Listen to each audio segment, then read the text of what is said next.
오늘 말씀의 제목은 얼마나 간절한가입니다.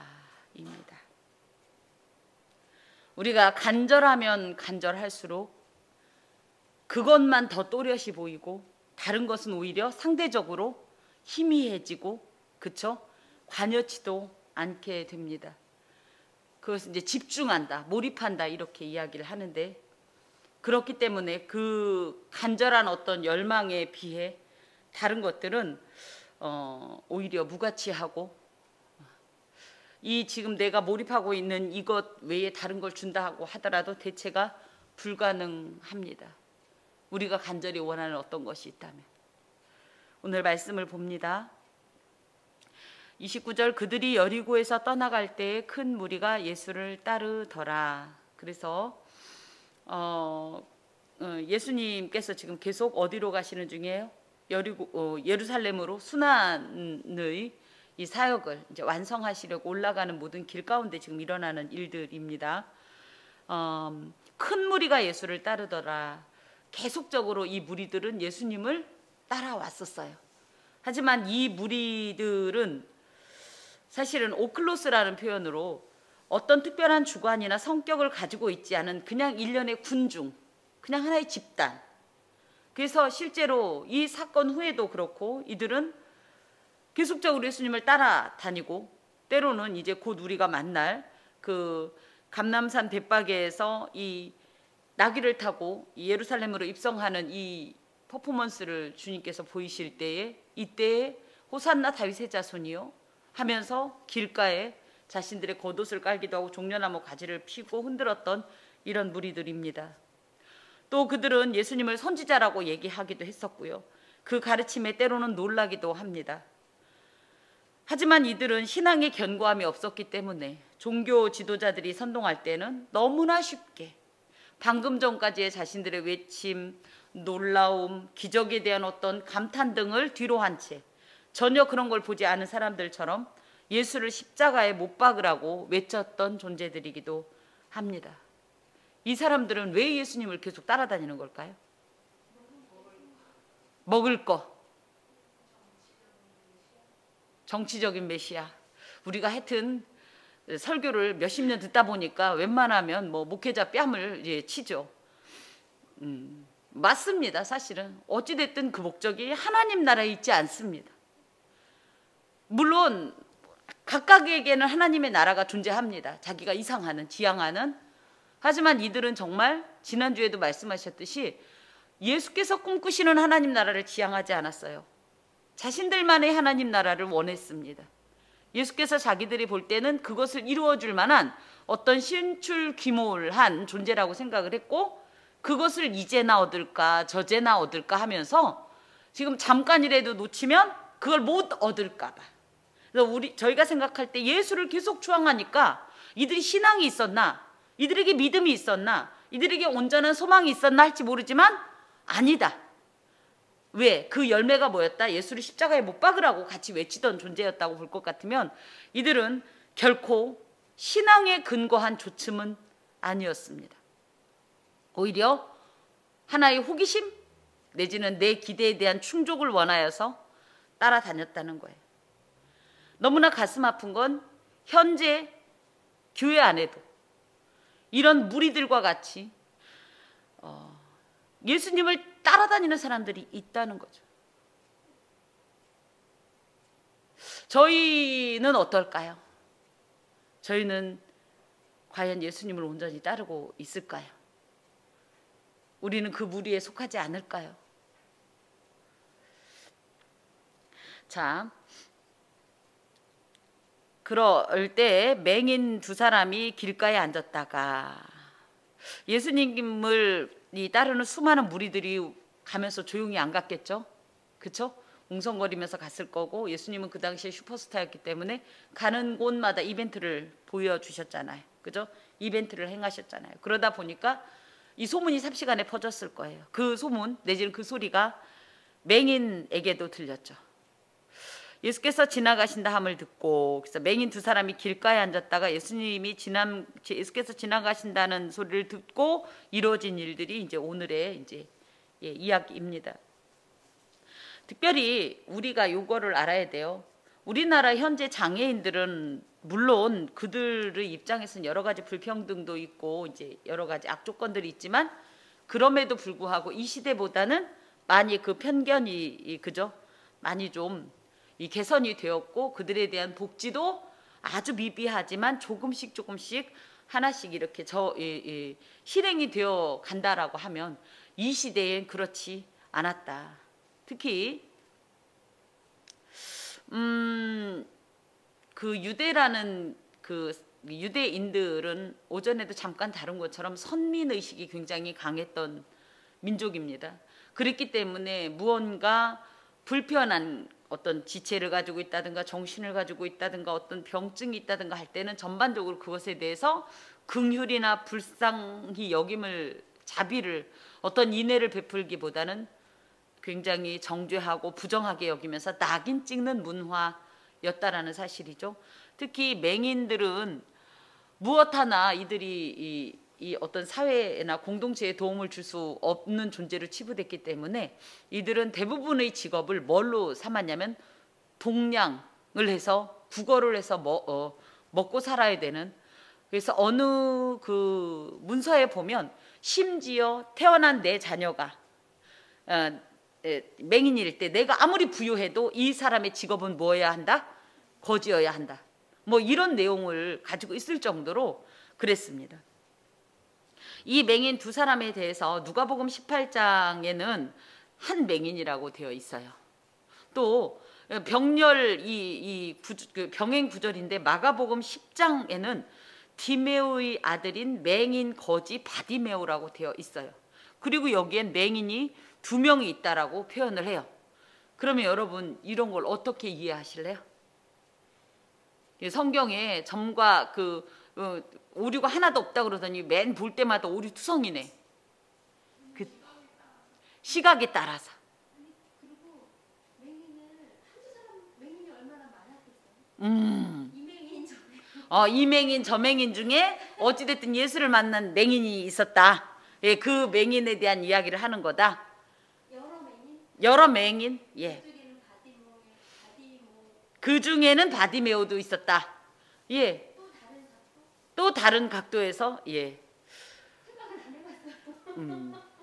이게 사실은 저희는 따로따로 읽으니까 근데 이제 저 같은 경우는 당장 여러분에게 이 말씀을 전할 때 온전한 걸 그죠?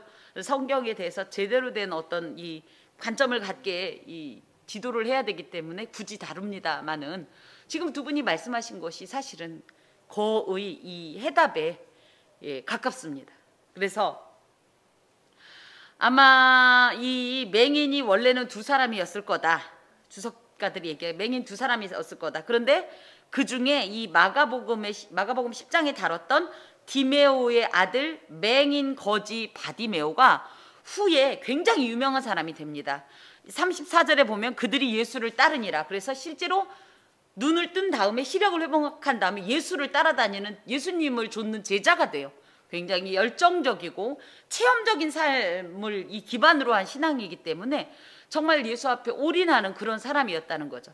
그러다 보니까 후에 기록할 때 이 바디메오의 이야기를 이제 여기다 넣느라고 마가복음은 특히 이 바디메오를 부각시켰던 거고 또 한 사람이라고 표현했을 때도 사실은 2사람임에도 불구하고 예, 이 바디메오라는 사람을 조금 예, 중점적으로 보다 보니까 이렇게 표현했다. 뭐 주석가들이 말은 합니다.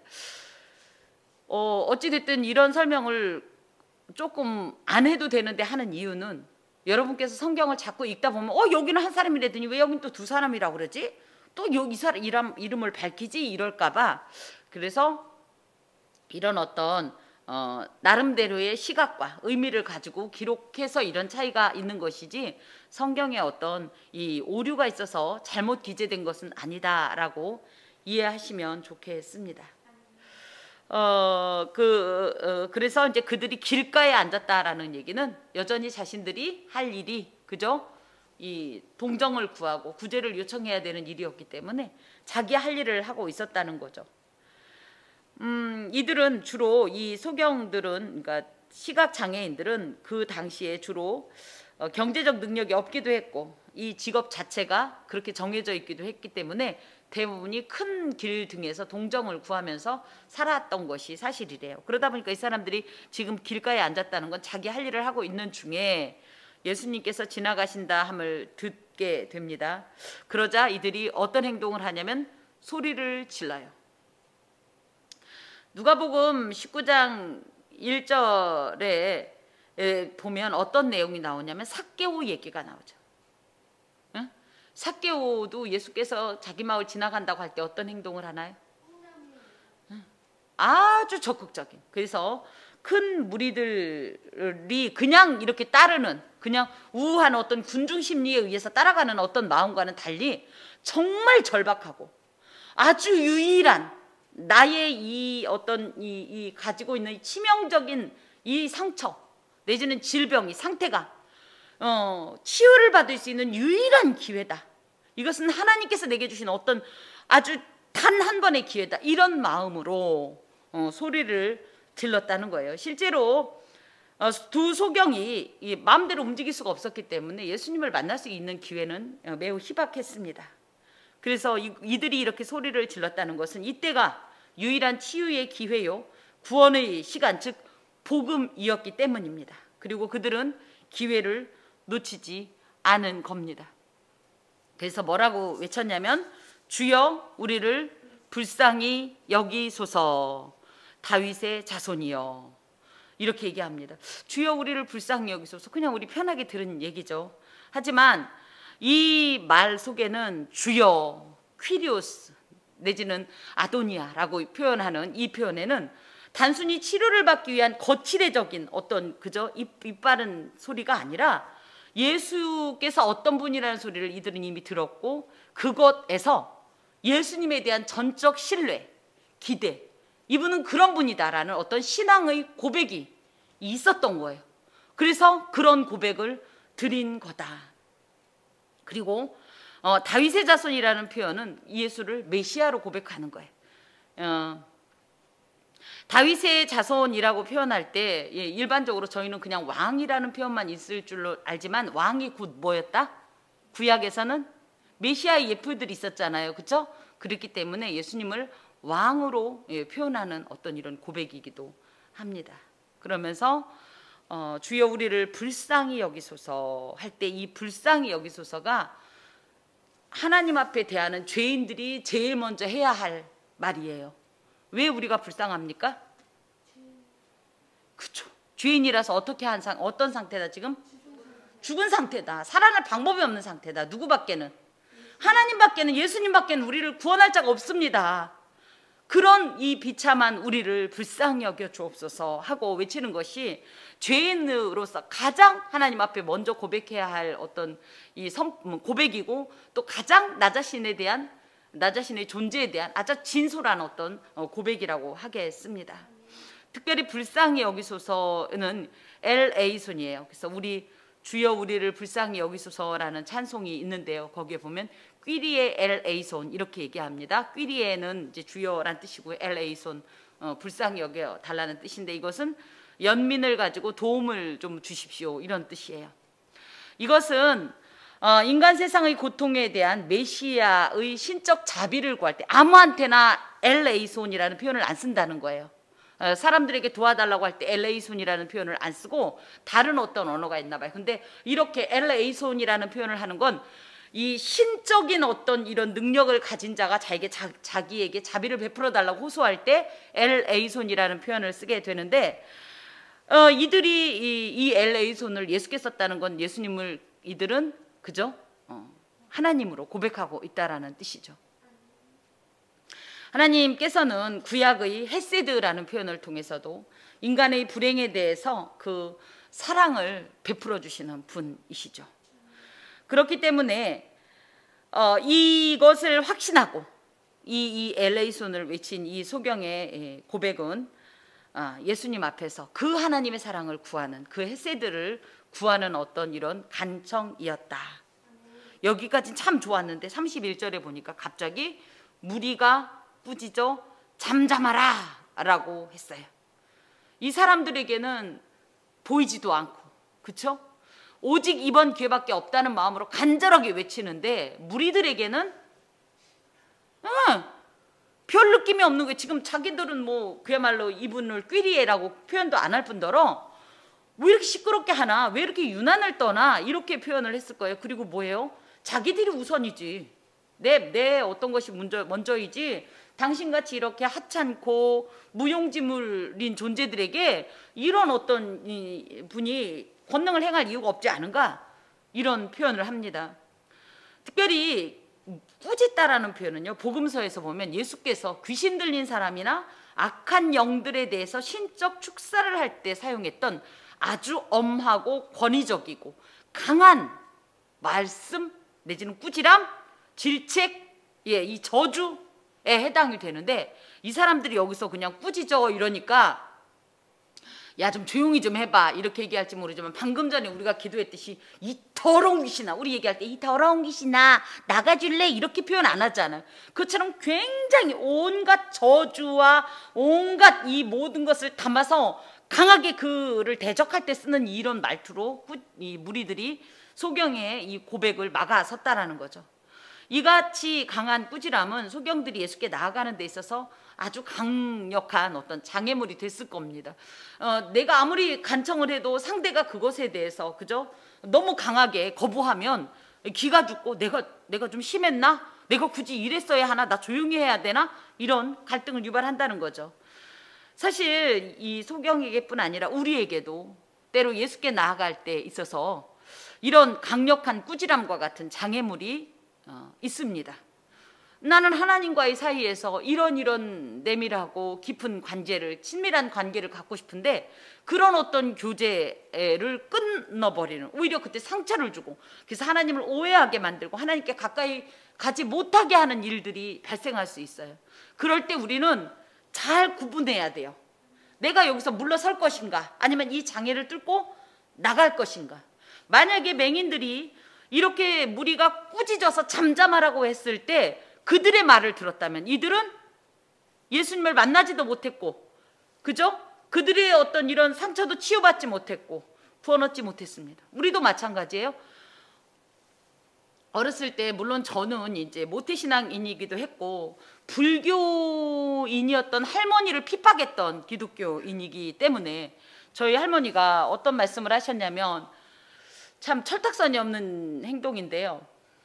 교회 학교가 끝나고 집을 막 달려가면 무슨 프로그램을 했냐면 미래소년 코난을 했습니다.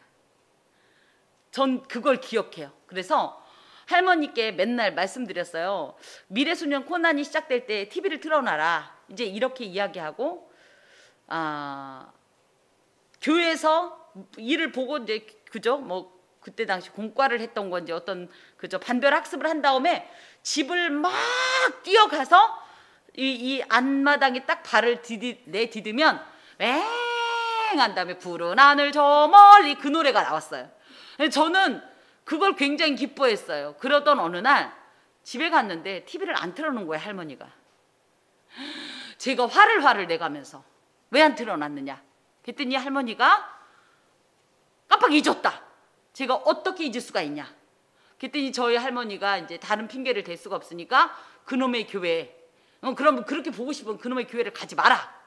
그래서 제가 그놈의 교회라고 했다고. 얼마나 눈을 희번덕거렸는지 모릅니다. 하지만 대부분의 가정에서는 이렇게 그죠? 예수 믿는 길을 막거나 내지는 그 열심을 하려고 하는 사람의 마음에 이렇게 식초를 뿌리는, 소다수를 뿌리는 어떤 행동을 하면 대부분이 이 너머에 있는 예수님보다는 이것 자체가 너무 크고 충격적이어서 여기에서 주저앉는다는 거죠. 제가 사실은 개인적으로는 외부적인 핍박을 별로 받아본 적이 없어서 다 구분은 못하고 다 표현을 할 수는 없지만, 실제로 예수를 믿으려고 할 때 보이지 않는 적들이 난동을 부리죠. 그래서 교회 일껏 가려고 했더니 오다가 교통사고가 난다든가, 그럼 이것이 내 길을 막는구나 그래가면서 그것이 하나님이 막은 길이겠어요? 그런데도 불구하고 어쩜 그렇게 그것을 그렇게 영접하기를 좋아하고 잘 순응하면서 받아들이는지, 순종하는지, 또 어떤 일을 하려고 했을 때 하나님께서 기뻐하시는 일을 막는 수많은 일들에 대해서 우리는 쉽게 넘어가지 못하는데 그걸 잘 구분해야 하겠다. 그랬더니 정말 이 소경들도 무리가 꾸짖어 잠잠하라 했지만 어떤 행동을 하냐면 더욱 소리질러. 그러니까는 30절에 예를 들어 소리질러일 때는 주여 우리를 불쌍히 여기소서 다윗의 자손이야 이 정도 했다면 31절에서는 어떻게 표현했을까요? 저야! 그쵸?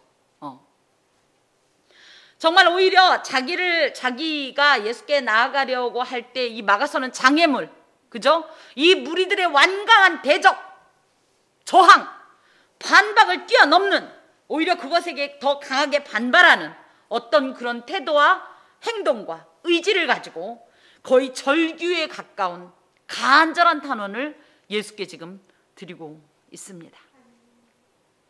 그 소리를 들으시고 32절에 보면 예수께서 머물러 서서 그들을 불러 이르시되, 이런 모습에서 저는 참 감동을 받습니다. 예수님이 어떤 분입니까? 말씀 한마디로 천지를 창조하신 분 아닙니까? 그럼 뭐예요? 가다가 주야 나를 불쌍히 여기소서 그럼 눈만 윙크만 딱 하고 지나가도 이 사람들은 눈 뜰 수 있어요. 아닙니까? 맞죠? 그런데 굳이 뭐 해요? 머물러 서서 그들을 하나의 그냥 내가 병을 고쳐줘야 될 그냥 이런 대상으로 보는 게 아니라 여전히 예수님은 이들에 대한 어떤 인격적인 이 만남, 관계를 생각하시고 그래서 그들을 바라보시는 어떤 그런 모습입니다. 예수님은 이처럼 언제나 우리의 필요와 외침을 외면하시지 않는 긍휼에 풍성하신 하나님이시라는 사실이에요. 그렇기 때문에 우리 예수님 바쁘실 텐데 제가 이것까지 말씀드려도 될까요? 하지 말라고. 응? 언제든지 주여 머물러 서서 나를 봐주옵소서, 나의 필요에 귀를 기울여 주옵소서, 나의 요청에 응답하여 주옵소서 하고 기도할 수 있습니다. 하나님께서는 이처럼 당신을 향한 간절한 외침을 외면하지 않으시고 멈추어 들으시는 분이라는 사실을 확신하시기 바랍니다. 그러면서 너희에게 무엇을 하여 주기를 원하느냐. 정말 예수님이니까 이런 말씀하시죠. 예수님은 전지전능하신 하나님이시기 때문에 무엇이든지 가능합니다. 네가 원하는 그 무엇이든지 내가 들어줄 수 있다.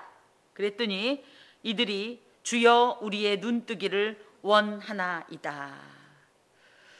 예전에 이제 제가 한번 들었던 설교 중에 어떤 권사님께서 너무 아파서 응급실을 가는 중에 목사님께 전화를 했대요. 그래서 목사님 제가 이러저러 아파서 병원을 갑니다. 응급실을 갑니다. 기도해 주세요. 그랬더니 이제 목사님께서 전능하시고 자비로우신 했더니 갑자기 이 권사님이 목사님 그런 소리 하지 말고 빨리 급하게 나 지금 너무 아파요. 그래서 하나님 아프답니다. 지금 빨리 고쳐달랍니다. 병원 가기 전에 고쳐달랍니다. 그랬더니 권사님이 아멘 아멘 하고 응급실 가서 걸어 나왔대요. 저는 하나님과 우리 사이에 뭘 그렇게 또 내외할 게 많아가지고 뭐 구구절절히 몸을 꽈가면서 물론 감동에 겨워서 하는 것과 달리 굳이 제가 본론 얘기하기 전에 빙빙빙 서론 돌릴 필요 없어요. 그게 일종의 잘못하면 중언부언이 될 수 있습니다. 이 소경들도 마찬가지예요. 그러니까 예수님께 대한 소문을 제가 들어봤는데 뭐 이런 말 없잖아요. 그쵸? 이 사람들은 그때까지 그날 평생 동안 유일한 소원이 뭐였겠어요? 눈 뜨는 거였어요. 눈 뜨는 거. 그러니까 아주 분명하게 얘기하는 거예요. 눈 뜨고 싶습니다. 눈 뜨고 싶습니다. 눈을 뜬다라는 표현에 아노이고라는 이 원어를 쓰는데 이게 70인형 LXX역이라고 하는데 70인형에 보면 파타라는 말로 번역이 됩니다. 이건 무슨 뜻이냐면 인간은 할 수 없고 오직 하나님만 하실 수 있는 일이란 뜻을 갖고 있어요.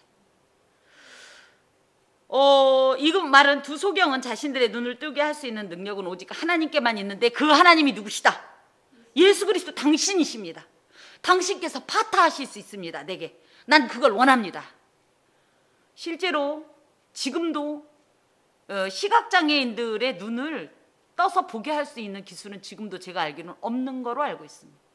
이건 정말 인간은 할 수 없는 유일한 하나님만 하실 수 있는 일인데 이 일을 그냥 예수님은 그냥 하나님이니까 그냥 하여튼 다 고친다니까 이것도 고쳐주셔요 정도가 아니라 이것은 정말 하나님만 하실 수 있는 일입니다.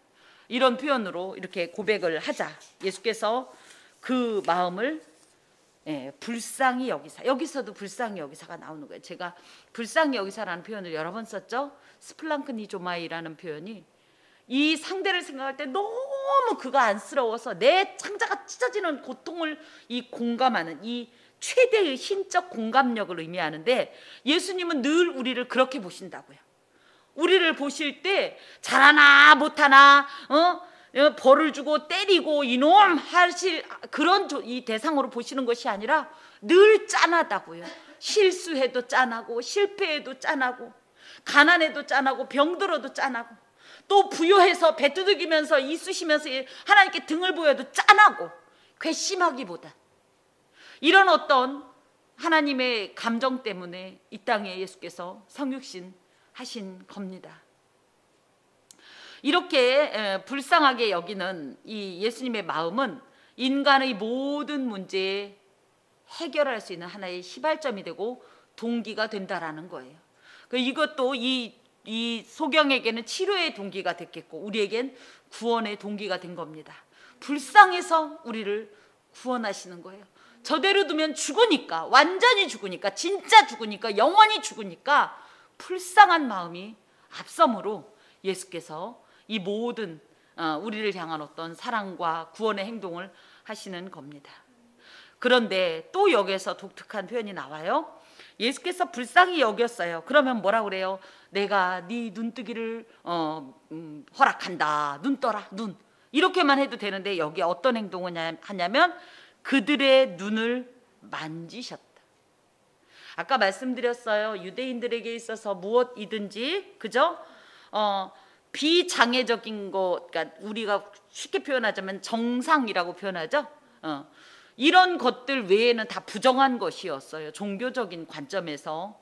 그렇다면 이 사람들도 현재 이 시력이 없는 상태이기 때문에 분명히 부정한 것이고 부정한 것은 어떻게 하기로 했어요? 거룩한 공동체에 합당하지 않기 때문에 내쳐야 했어요.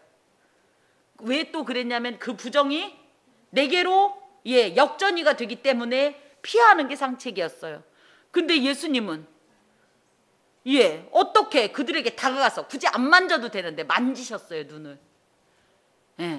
이것은 이제 외면적으로는 그렇습니다. 외면적으로는 예수님께서 이 눈을 만졌다.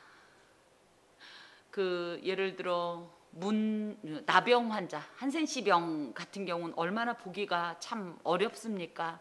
그런데도 진짜 하나님의 사랑으로 행하는 주의 사자들은 그 고름을 직접 당신의 입으로 빨기도 하고 뭐 그런 표현들 많이 나오잖아요. 그런 표현이 뭐예요? 그에 대해서 아무런 그런 거리낌도 없을 뿐더러 오히려 그거에 대한 어떤 아픔에 대한 위로의 행동이기도 하죠.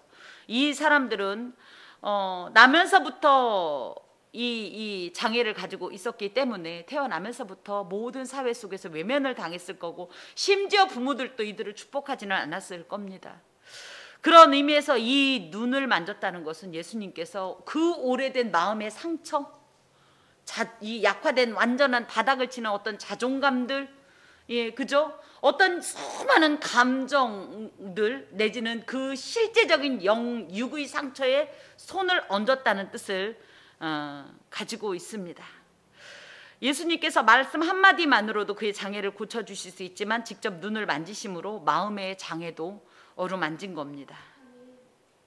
예수께서는 당신에게 나온 사람들에 대해서 전인적인 관심과 치료를 베푸시기를 원하는 긍휼과 자비의 하나님이시기 때문입니다.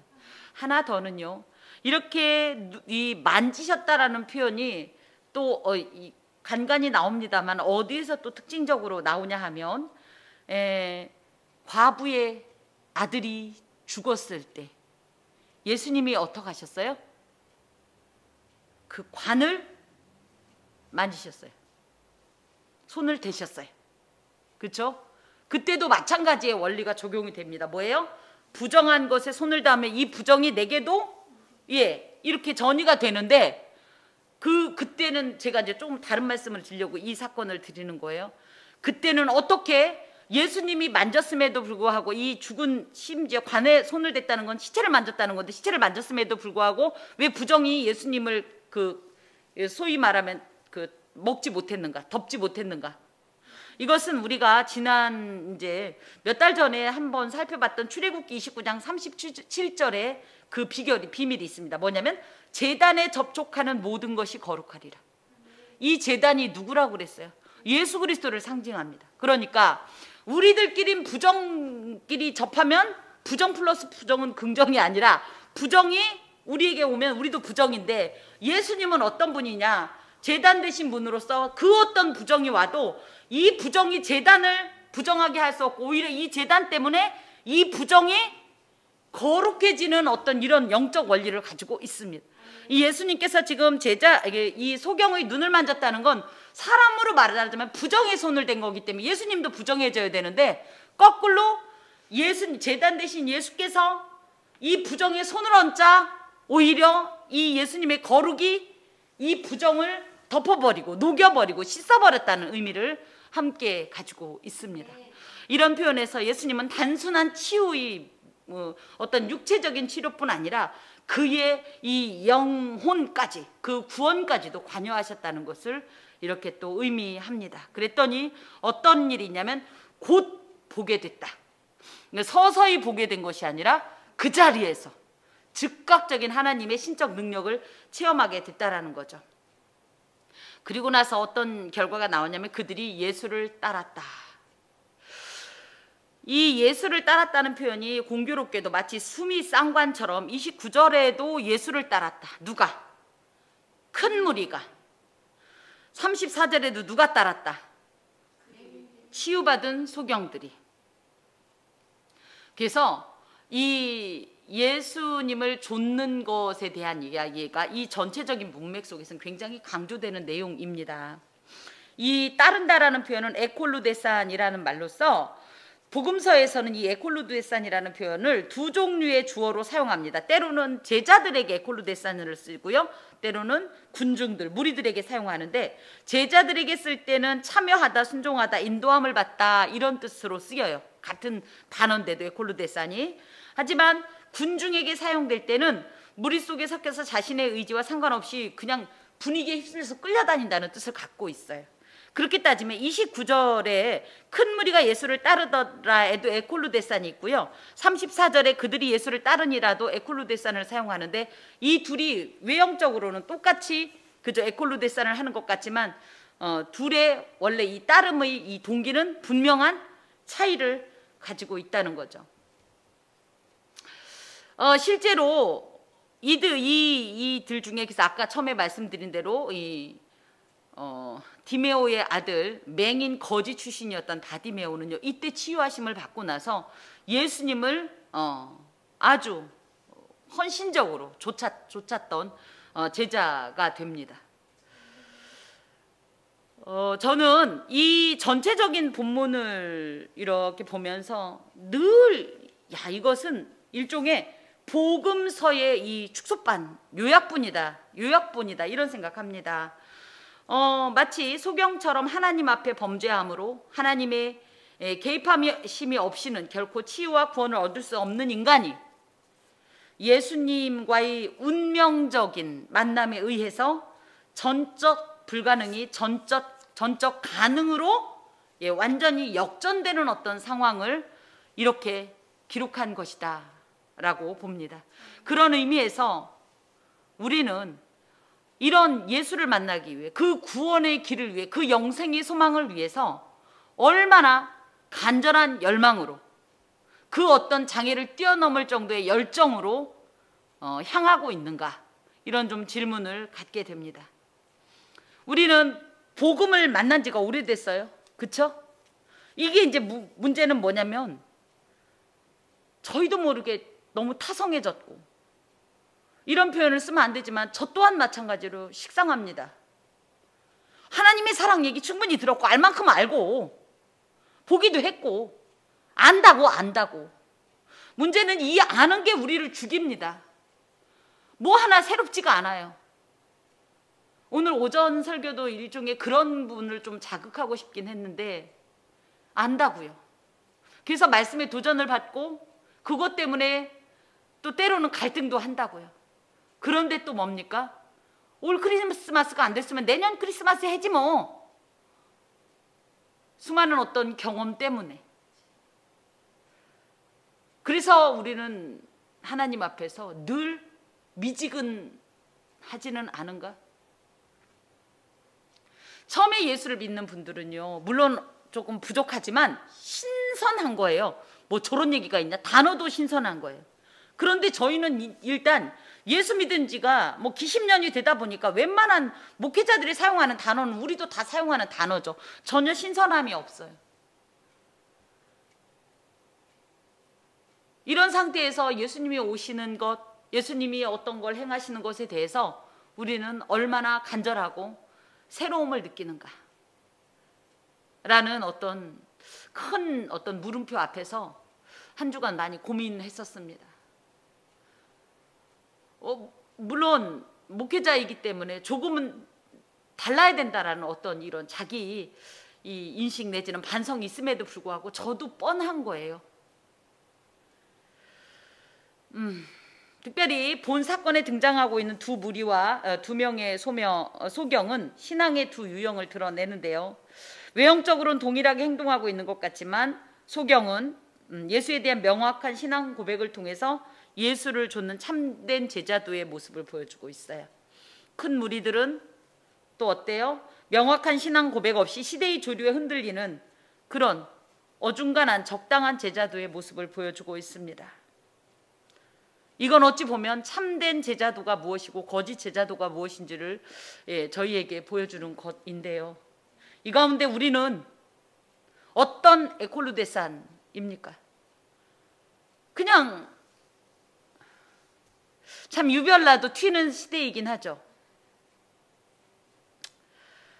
그래서 잠언 8장 17절 말씀을 생각합니다. 나를 사랑하는 자들이 나의 사랑을 입으며 나를 간절히 찾는 자가 나를 만날 것이니라.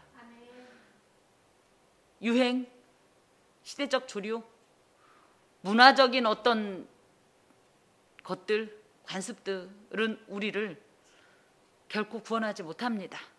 핑계가 될 수가 없어요. 오히려 그런 것에 흔들릴수록 뻔한 타성에 젖은 습관처럼 나아가는 에콜루데산에서 벗어나야 합니다. 매일매일 우리 속엔 소경과 같이 더욱 소리질러 이르되 주여 우리를 불쌍히 여기소서 다윗의 자손이여. 간절한 마음으로 한 주간도 주의 구원을 또 주의 강림을 무엇보다도 우리의 새로워짐을 간청하는 저와 여러분 되시길 간절히 축원합니다. 기도합니다. 주님, 그러게요. 익숙해지지 않으려고 하고 빤빤한 마음을 갈아엎으려고 하고 무감각해지지 않으려고 하고 묵은 땅처럼 단단해지지 않으려고 함에도 불구하고 어느새 우리는 하나님 또 그리 됩니다. 주여 우리를 불쌍히 여기소서. 주여 우리를 불쌍히 여기소서. 우리에게서 구원하여 주옵소서. 이 무감각에서 이 뻔한 습관과 같은 신앙의 길에서 우리를 제발 건져 주옵소서. 주님 배 없는 그날을 말로는 소망한다 하면서 우리는 전혀 준비되지 않았습니다. 주여